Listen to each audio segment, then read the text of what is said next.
Hello friends, কেমন আছো তোমরা? Good evening. আশা করি ভালো আছো। আমিও খুব ভালো আছি। স্বাগত জানাই পম্পা লাইভ হিস্ট্রি চ্যানেলেতে। আমি পম্পা তোমাদের কাছে চলে এসেছি আমার মাকে নিয়ে। গোপালপুরে পোড়ার মা। বৈশাখ মাসের অমাবস্যা মানেই পোড়ার মা। পুজোর দিনকে আমি মায়ের কাছে পৌঁছতে পারিনি, কারণ পুজোর দিন বৃষ্টি হবে না, ঝড় হবে না, এটা আবার হয় নাকি? পুজোর দিন তো মায়ের জন্য বৃষ্টি হবেই। রাস্তায় সমস্ত পাপ মুক্তি হয়ে বা রাস্তা ধুয়ে যাবে। তাই মা পরিষ্কার রাস্তায় চলে আসেন বৈশাখ মাসের অমাবস্যায়। বৃষ্টি ঝড় হচ্ছিল, তাই মায়ের কাছে যেতে পারেনি। তবে হ্যাঁ, পুজোর পরের দিনকে মায়ের কাছে গিয়ে হাজির হলাম। সশরীরে মাকে দর্শন করলাম। আহা, মনটা যেন ভরে গেল। কী রূপ মায়ের, কী সুন্দর চোখ, কী সুন্দর দৃষ্টি মায়ের। মা যেন সবাইকে তীব্র দৃষ্টি দিয়ে তাকিয়ে দেখছেন। পুজো দিতে আগের দিনকে গেছিলাম, পুজো দিয়ে পাঠিয়ে দিয়েছিলাম, পুজো দিয়ে এসেছিলাম, পুজোও নিয়ে এসেছিলাম। কিন্তু মায়ের কাছে থাকার মতো সময় আর হয়ে উঠল না। ওই যে বললাম, ঝড় বৃষ্টিতে মায়ের কাছে থাকতে পারলাম না। তাই পুজোর পরের দিনকে গেলাম, মায়ের কাছে ধূপবাতি দিলাম, মাকে প্রণাম করলাম, মনস্কামনা মাকে জানালাম।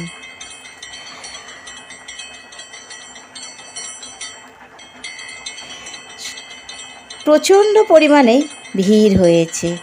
পরের দিনকেও কেউ মাকে দেখতে যেতে ছাড়েনি।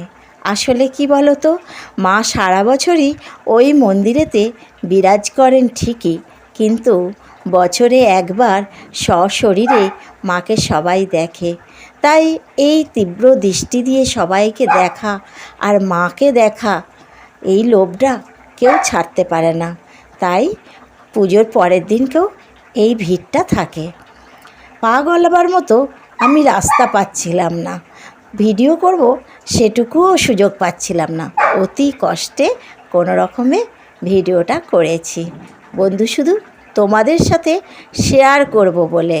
তোমরা দেখো পোড়ার মায়ের তলায় কত ভিড়, মায়ের মন্দিরটা কত সুন্দর।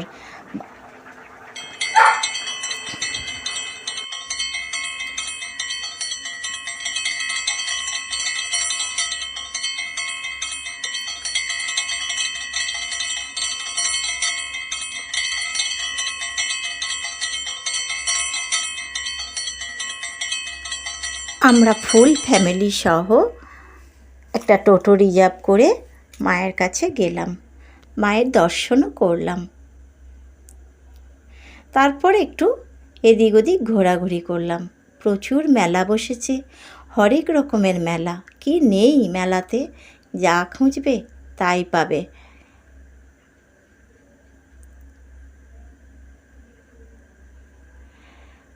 চিপস, ঘুগনি,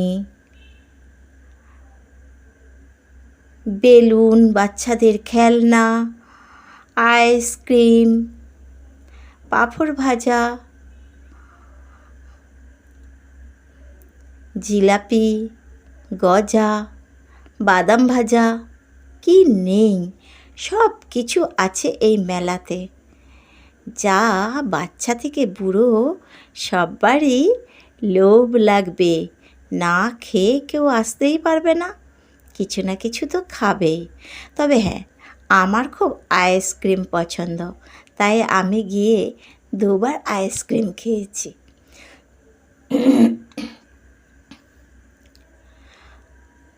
আমি হচ্ছি আইসক্রিম লাভার। দেখো, এইখানেতে ধূপবাতি জ্বালানো হয়েছে, মায়ের সামনেও জ্বালানো হয়েছে, কিন্তু দূরেও ব্যবস্থা করে দেওয়া হয়েছে ধূপবাতি জ্বালাবার জন্য, যাতে বিপদ আপদ না আসে। এই যে জায়গাটা দেখছো, এইখানেতে সমস্ত যাত্রীরা পুজো দেয়। এই দেখো, এখানে ভোগ বিতরণ হচ্ছে। আমি আর দেখে লোভ সামলাতে পারলাম না, আমিও লাইনে দাঁড়িয়ে পড়লাম।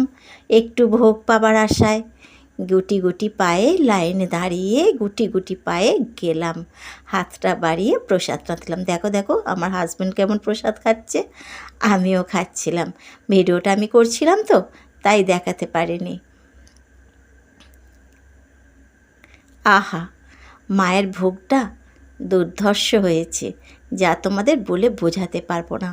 পায়েস পুরো অমৃতি তো অমৃতি, দারুণ খেতে হয়েছে পায়েসটা। যাই হোক, আমরা ওখানে দাঁড়িয়ে মায়ের ভোগ নিলাম, পায়েস ভোগ নিয়ে আমরা ভোগ খেলাম দাঁড়িয়ে। বেশ মজা লাগছিল কিন্তু সকলের সামনে দাঁড়িয়ে খেতে। তারপরে গুটি গুটি পায়ে চলে গেলাম একটু মেলায় ঘুরতে। এত মেলায় কত জিনিস, মনে হচ্ছিল আমি যেন ছোট্ট বাচ্চাটি হয়ে যাই। খেলনাগুলো দেখে খুব লোভ লাগছিল, মনে হচ্ছিল একটা একটা করে খেলনা কিনি। দূর, কী যে বলি না। দেখো বাদাম ভাজা বলছিলাম না, বাদাম ভাজা হচ্ছে, দেখো জিলিপি ভাজা হচ্ছে, খাজা গজা সব রকম রয়েছে।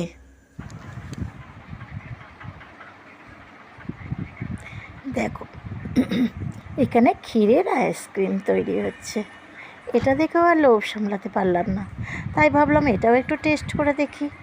তো ক্ষীরের আইসক্রিমও একটু খেলাম। তো যাই হোক, আইসক্রিম খাওয়ার পালা শেষ হলো। তারপরে গোটা মেলাটায় ঘুরলাম, ঘুরে বাড়ির দিকে রওনা দিলাম। আমার ভিডিওটা যদি তোমাদের ভালো লেগে থাকে তাহলে সাবস্ক্রাইব করে পাশে বেল আইকনটি অন করে দিও। আর যারা সাবস্ক্রাইব করে রেখেছো তাদেরকে অসংখ্য ধন্যবাদ।